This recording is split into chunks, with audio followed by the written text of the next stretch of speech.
On passe à la correction de la dictée d'aujourd'hui. Qui est-ce qui écoute du jazz? Le sujet de cette phrase, c'est on. Groupe sujet. C'est donc un pronom personnel. À la troisième personne du singulier, il ne fallait pas mettre de T. Le verbe.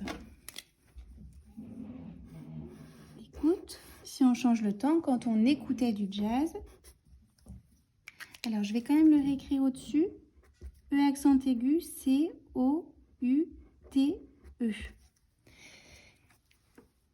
Quand, le petit mot de départ, Q-U-A-N-D, très bien, on écoute du jazz, pas de problème. On entend. Qui est-ce qui entend? C'est on.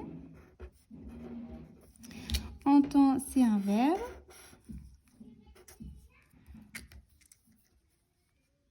E-N-T-E-N-D. Surtout, des instruments. On va entourer le déterminant. On regarde qu'on a bien accordé. Il fallait ne pas oublier le S ici, comme la guitare, féminin singulier, la trompette, féminin singulier. Attention, devant le P, c'est bien un M qu'on met, d'accord? Rappelez-vous, les méchantes bêtes poilues, M-B-P.